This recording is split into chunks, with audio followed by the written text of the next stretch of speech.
Morning guys, સવાર થઈ ગઈ છે અને સવારમાં તમારા બધાનું સ્વાગત છે મારા નવા બ્લોગમાં. આજે સવાર થઈ છે અને આજે હાલત બહુ ખરાબ છે મારી, કારણ કે 2 દિવસથી અહીંયા આગળ જેકલની દાઢ કે ડાપણની દાઢ કે છે એટલી મને આવે છે તો બહુ દુખાય છે.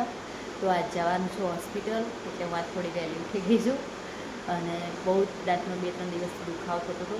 તો આજ જવાનું છું હોસ્પિટલ અને અહીંયા સાગરભાઈ થઈ ગયા છે રેડી. અત્યારે દીવાબત્તી કરી નાખ્યું છે અને હવે અમે લોકો જઈએ છીએ દવાખાને જઈએ, બતાવીએ, કારણ કે બોલાતું નથી, બરાબરનું દુખાય છે, ઊંઘ આવતી નથી, તો જવું પડશે. તો જઈએ દવાખાને. રેડી થઈ ગઈ છું અને હવે જઈએ છીએ દવાખાને. બહુ દુખાય છે, રહેવાતું છે નહીં અને બોલાતુંય નહીં, પણ પરાણે બોલું છું. તો જઈએ દવાખાને. બારે જોઈએ, બહાર તો વરસાદ બરાબરનો અંધાર્યો છે. આવ્યો તો હમણાં પાછો અંધાર્યો, એટલે ફટાફટ હવે જઈએ દવાખાને. તો જતાં પલળી જઈશું અમે.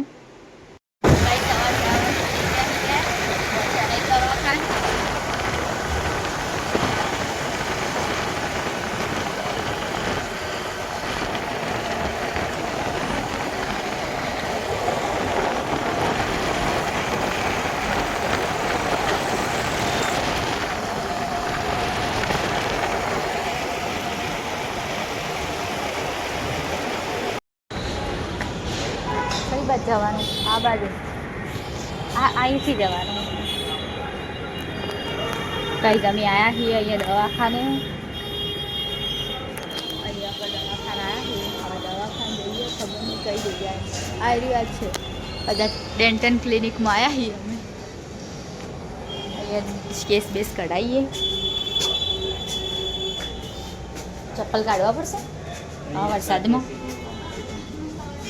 ભીડ તો હે દવાખાના, હોસ્પિટલ આવ્યા શું કહેવાય, નંબર આવવા 12 તો અમે બેઠા છીએ. આગે રાહ જોઈ નંબર આવે સાગર ઉપર હોય આગળ, અને બધી ભીડ છે હોસ્પિટલમાં હજી તો, એટલે ખબર નહીં હવે ક્યારે નંબર આવે.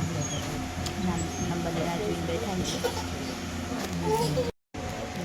વાગી ગયા હોય અને રાહ જોઈએ છીએ, બહાર જોઈએ નંબર આવે ને તમે બે જણાથી બેઠા છીએ અહીંયા આગળ રાહ જોઈ. 12 વાગી ગયા તો હોસ્પિટલમાં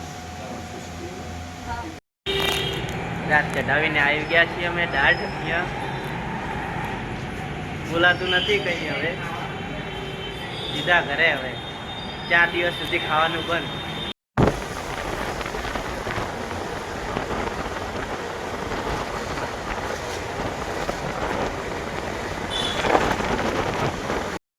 ગાઈસ, મારી હાલત બગડી ગઈ છે. ડાપણની દાઢ આવતા ડાપણ બધું કાઢી નાખ્યું મારું અત્યારે જબરજસ્ત. તો આમ એવું થઈ ગયું, ડૉક્ટરે દાઢ પડાવી દીધી છે અને હવે આઈસ્ક્રીમ ખાવાની કીધી છે. હવે ઠંડુ ખાતી નહીં અને આજે આઈસ્ક્રીમ ખાવી પડશે. બોલાતું તો હે નહીં જરાય, બરાબરનો આમ ચૂપિયા મળીને કાઢી નાખી છે, પણ હવે શું કરીએ. અને 4 દાડા સુધી બધું ચિકન ઘેન ચડ્યું એટલી વાર તો અત્યારે ઇન્જેક્શન આપ્યું એટલી વાર તો ઓછું દુખાય થોડું, પણ આ ઇન્જેક્શનનું ઘેન ઉતરશે ને એટલે મારી શું હાલત થશે મને નહીં ખબર. કંઈ નહીં, આઈસ્ક્રીમ ખાઈએ બીજું તો શું. ગાય 6:30 થઈ ગયા છે. 6:30 હું હાલ ઉઠી છું. બોલાતું હે નહીં, બહુ દુખાય છે અને આજ તો દાઢ કઢાઈ છે. હાલત બગડી ગઈ બરાબર નહીં. ના બોલાય છે, ના ખવાય છે, ના કંઈ. કોઈના બી આપણને દાઢ આવી હોય ને દુખાતો હોય કહેજો. બહુ હેરાન થવાય છે. હવે હવેડી આડી અવડી હોય તો કઢાવી દેજો, એ તો પાછળથી બહુ હેરાન થશો. ત્યાં ફોન કર્યો?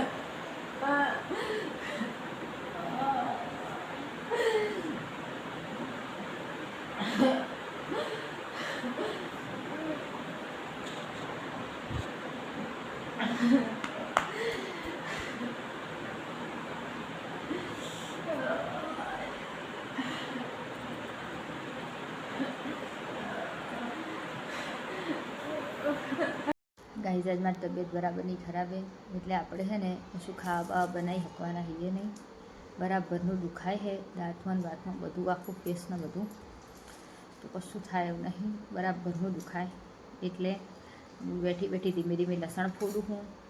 અને સાગર બેઠો હોય અહીં આગળ પાલક લઈ, એ બનાવે છે આજે, એને પાલક ખાવી છે તો પાલક પનીર બનાવે છે. હવે ખબર નહીં ક્યારે બનાવે ને કેવું બનાવે, જોઈએ છીએ આપણે. એ બનાવે રેસીપી, મને એમ કીધું છે તું લસણ ફોલ, એટલે હું બેઠી બેઠી આ લસણ ફોલું હું. અને એ બેઠો હોય પાલક લઈ સમારવા, અને પાલક પનીર બનાવે છે આજે. તો ગાઈસ જોઈએ કેવું પાલક પનીર સાગરભાઈ બનાવે છે આજે. ખાઈએ સાગરભાઈ રાતનું, માર તો ખાવાનું હે નહીં, એટલે આપણે ખાલી જોવાનું. તો ગાઈસ આણે બનાવી છે પાલક પનીર, અને આ બધું કરવા રાખ્યું છે. અને અહીંયા આગળ આ કરી છે ગ્રેવી પાલકની, આ કર્યું છે પનીર, અને આ બધું કરે છે. ભગવાન જાણે કેવી બને છે. અને આજે બનાવે છે, આપણે ખાવાની છે નહીં, આપણે ખીચડી ખાવાની, ખીચડી સિવાય કોઈ ઠેકાણા પડવાના નહીં આપણે. આ બનાવે છે પાલક પનીર, હસી ખબર કેવું બનાવે ખબર નહીં. આ બધું કરીને તો રાખ્યું છે મને લલચાવવા માટે બરાબરનું.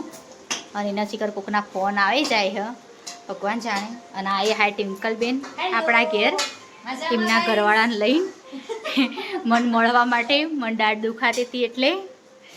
અને આ બનાવે છે, તમે બધા જોઈએ છીએ કે તું કેવી રીતે બનાવે એમ. તો ગાઈસ બને ને એટલે તમને બતાવું હો. અમે ઉભા નિરીક્ષણ કરીએ છીએ કે કેવું બને. સારું જ બનાવશે, મસ્ત મસ્ત, એકદમ મસ્ત બનાવશે. પણ ભૂમિને દાઢ દુખે, ભૂમિને ખાવાનું નથી, લલચાવે છે મને આ લોકો. ગાઈસ આજ મને ઠીક નહોતું, તો સાગરે બનાવ્યું છે ખાવા. એમાં બનાવી છે મારા માટે ખીચડી, રોટલી બનાવી છે, એ ખાવા બેઠો છે અને ઉપવાસ છે.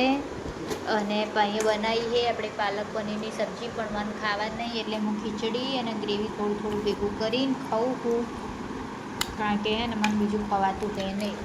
તો હવે ખાઈ લઈએ, ખાઈ લઈએ ફટાફટ. અને દુખાય તો હે પણ ખાવું પડશે, દવા લેવાની છે એટલે ખાવા માટે બધા મરચાં બરચાં બધું લઈને, મસાલી બધું લઈને બેઠો છે ખાવા.